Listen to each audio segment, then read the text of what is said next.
देखिए, सारा खेल इस बात का है कि मनुष्य जीवन में सफल होना चाहता है। तो सब लोग चाहते हैं कि हमारे अंदर वो चीजें पैदा हो जाएं जिनसे व्यक्ति सफल होता है। और जो बच्चे स्कूल में बहुत गंभीरता से पढ़ते हैं वो इसी चक्कर में पढ़ते हैं कि इससे वो जीवन में सफल हो जाएंगे, इसी भाव से पढ़ते हैं ना। बचपन से HW ठीक से करते हैं, यहां तक कि CW भी ठीक से करते हैं स्कूल जाने के बाद, इस उम्मीद से कि आगे चल के वो बहुत सफल होंगे। लेकिन ऐसे जोक्स व्हाट्सएप पे खूब आते हैं। कल किसी ने मुझे दिखाया, एक स्वामी जी थे, वो स्पीच दे रहे थे, उनका एक वीडियो क्लिप आई थी। गंजे वाले स्वामी जी, यंग स्वामी जी हैं। तो उन्होंने, आपने देखा ही होगा, मैं फिर भी याद दिला देता हूं। उसमें एक बहुत रोचक बात बताई गई थी। उसमें क्या था कि स्कूल में या कॉलेज में 5 तरह के बच्चे होते हैं। एक वो है जो साइंस पढ़ते हैं, नंबर 2 वाले कॉमर्स पढ़ते हैं, नंबर 3 वाले आर्ट्स पढ़ते हैं, नंबर 4 वाले 10वीं तक ही पढ़ पाते हैं, नंबर 5 वाले बिल्कुल भी नहीं पढ़ते हैं। ठीक। और जीवन में सफलता का क्रम इसका विपरीत रहता है उस वीडियो के हिसाब से। वास्तविकता नहीं पता मुझे, उस वीडियो के हिसाब से। जो साइंस पढ़ते हैं वो इंजीनियर बनते हैं, और इंजीनियर बन के कुछ बड़ा काम करते हैं, मतलब कोई सड़क बना दी, पुल बना दिया, वो सब करते हैं, सॉफ्टवेयर बना देते हैं। कॉमर्स वाले जो उनकी तुलना में थोड़े से कमजोर थे औसतन, हर व्यक्ति की बात नहीं हो रही है, कुछ लोग तो महान हो सकते हैं उनमें, वो MBA कर लेते हैं और फिर MBA के अंडर इंजीनियर काम करता है। आर्ट्स वाले उनसे भी खराब होते हैं। ये मैं कह नहीं रहा हूं, उसमें कहा गया था, मैं खुद आर्ट्स वाला हूं। और आर्ट्स वाले IAS बन जाते हैं। IAS के अंडर MBA काम करता है और MBA के अंडर इंजीनियर काम करता है। जो 10वीं में फेल हो गए थे वो नेता बन जाते हैं। फिर नेताओं के अंडर IAS काम करता है और फिर वही चेन चलती रहती है। और जो कभी स्कूल गए ही नहीं वो स्वामी बन जाते हैं, बाबा बन जाते हैं, और बाबाओं के अंडर नेता काम करते हैं, नेताओं के अंडर IAS काम करते हैं, IAS के अंडर MBA के अंडर इंजीनियर। तो बताओ आप में से कौन कौन इंजीनियर है? लेकिन ये वो वाले इंजीनियर है जो IAS बनने वाले हैं, जिसका मतलब ये 2 स्टेप और ऊपर निकल जाएंगे और उसके बाद फिर नेता वेता बनेंगे तो और बड़ी बात हो जाएगी।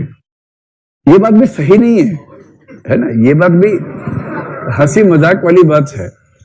लेकिन आप समाज में देखेंगे तो सच में ये कहना बड़ा मुश्किल है कि जो स्कूल में पढ़ने में सबसे अच्छे थे वो जीवन में सबसे सफल होंगे। ऐसा बिल्कुल नहीं है, ऐसा रत्ती भर नहीं है। स्कूल कॉलेज में जो पढ़ने में बहुत खराब थे उनमें से कई लोग जीवन में इतने सफल हो जाएंगे, और जो पढ़ने में बहुत अच्छे थे उनमें से कई लोग जीवन में इतने औसत रहेंगे कि आपकी एकेडमिक क्वालिफिकेशंस, आपके स्कूल कॉलेज की उपलब्धियां और आपके जीवन की सफलताओं में लिंक सीधा है नहीं। इसलिए दुनिया का हर समाज सोचता है कि हमें सफलता का लिंक समझ में आ जाए तो हम उसी पे काम करें। तो सफलता किस चीज से मिलेगी, इस पर सोचते सोचते अंत में एक शब्द पे बात आके टिकी है, वो है एप्टीट्यूड। कि एप्टीट्यूड से आप अनुमान कर सकते हैं कि व्यक्ति की सफलता कितनी जीवन में है, और यह अनुमान कर सकते हैं कि कौन से क्षेत्र में व्यक्ति जाएगा तो सफल होगा। और इस वजह से सफलता की भूख ने यह मजबूरी पैदा की कि हम एप्टीट्यूड को समझने का प्रयास करें। तो सबसे पहली बात, कोई आपसे पूछे एप्टीट्यूड क्या है, तो उसको बोल देना, भाई 4 बातें ध्यान से सुन लो, अगर ये चारों हैं तो इसका मतलब ये एप्टीट्यूड है। आपके नोट्स में बहुत स्पष्ट रूप में इसके बारे में वर्णन किया हुआ है। तो एप्टीट्यूड क्या है? किसी क्षेत्र विशेष, है ना, कोई ये नहीं कह सकता कि मेरे पास तो ऐसा एप्टीट्यूड है कि मैं किसी भी क्षेत्र में कुछ भी कर सकता हूं ना। किसी क्षेत्र विशेष या क्षेत्रों का समूह भी हो सकता है कि आप इन 2-3 क्षेत्रों में आप अच्छा काम कर सकते हैं, ऐसा हो सकता है। किसी क्षेत्र विशेष में यदि प्रशिक्षण दिया जाए,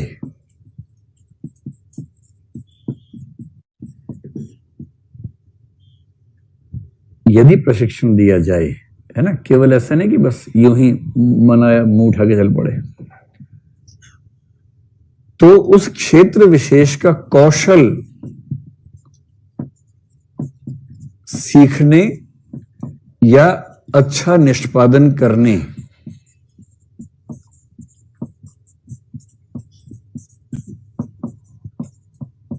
की प्रबल संभावना, गारंटी इसके बाद भी नहीं होती है, प्रबल संभावना होती है। ठीक, किसी क्षेत्र विशेष के बारे में होगा, प्रशिक्षण दिया जाए ये जरूरी है, और उसके बाद कौशल सीखने या अच्छा निष्पादन करने की प्रबल संभावना होगी।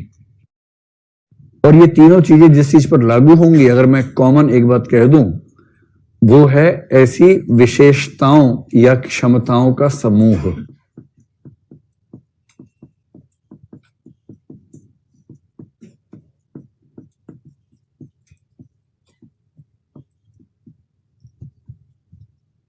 अभी बात पूरी हो गई।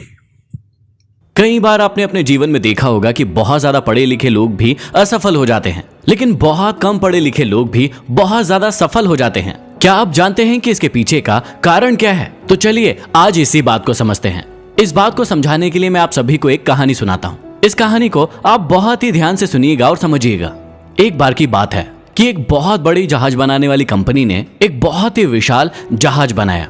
अब उस जहाज को बनाने में बहुत सारा समय और बहुत सारा पैसा लगा हुआ था, बहुत सारे इंजीनियर्स लगे हुए थे। अब जैसे ही उस जहाज को चालू करने की बारी आई, हुआ यूं कि वो जहाज चालू ही नहीं हुआ। जब उस मालिक को ये बताया गया कि इतना बड़ा जहाज बना तो लिया है, लेकिन वो जहाज चालू नहीं हो रहा है। जहाज के मालिक ने कहा कि इसमें चिंता की कोई भी बात नहीं है, आप हमारे स्टेट के जो भी सबसे अच्छे इंजीनियर्स हैं उनको न्योता दीजिए और उन्हें दिखाइए और उनसे हमारे जहाज को सुधरवा लीजिए। उनके मैनेजर ने ऐसा ही किया। जितने भी सबसे अच्छे इंजीनियर्स थे उनको इनवाइट किया। उन्होंने जहाज को बड़ी बारीकी से देखा, गौर किया, बहुत सारा समय गुजारा, लेकिन उस समय को गुजारने के बाद भी वो जहाज को सुधार नहीं पाए। अब मैनेजर थोड़ा परेशान हो गया और अपने मालिक के पास गया और उससे कहा कि अभी भी जहाज सुधर नहीं रहा। हमने स्टेट के सबसे अच्छे इंजीनियर्स को बुलवाया, लेकिन उसके बाद भी जहाज सुधरा नहीं। उसने कहा चलो अभी भी कोई चिंता की बात नहीं, आप हमारे देश के जो सबसे अच्छे इंजीनियर्स हैं उनको बुलाइए, उनको दिखाइए, हो सकता है कि वो इसे ठीक कर दे, क्योंकि नया जहाज है तो कोई बहुत बड़ी प्रॉब्लम नहीं होगी। उसने ऐसा ही किया। देश के जितने भी सबसे बड़े इंजीनियर्स थे उनको बुलवाया और बहुत सारा समय स्पेंड किया। अब लगभग साल भर गुजर गया। साल भर गुजर जाने के बाद भी जितने भी देश भर के इंजीनियर्स आए थे वो भी उस जहाज की जो प्रॉब्लम थी उसे ढूंढ नहीं पाए, उस जहाज को सुधार नहीं पाए।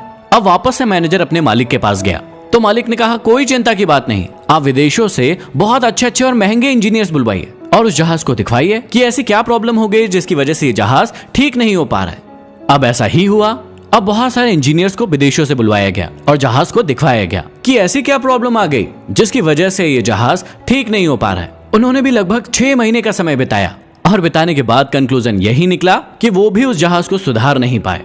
अब सब परेशान हो गए कि ये जहाज सुधर क्यों नहीं पा रहा है। अब मैनेजर अपने मालिक के पास गया और मालिक भी बहुत ही चिंतित हो गया कि मैंने इतना सारा समय बर्बाद कर दिया, इतने सारे लोग बर्बाद कर दिए, पैसा बर्बाद कर दिया, लेकिन इतना सारा समय लगने के बाद भी ये जहाज सुधर नहीं पाया। तो अभी क्या करना चाहिए? तो मालिक ने फैसला लिया कि इस जहाज को हमें ऐसे ही छोड़ देना चाहिए और नए प्रोजेक्ट पर काम करना शुरू कर देना चाहिए। मैनेजर ने कहा कि ठीक बात है, लेकिन हमने इतना सारा समय लगाया है, पैसा लगाया है, इतने सारे व्यक्ति लगाए हैं, ये सब बर्बाद चला जाएगा। मेरी आपको एक सलाह है कि हमारे शहर में एक छोटी पनडुब्बी सुधारने वाला व्यक्ति है जो शहर में बहुत ही ज्यादा फेमस है। वो ज्यादा पढ़ा लिखा नहीं है, लेकिन क्या हम इस मामले में उसकी मदद ले सकते हैं?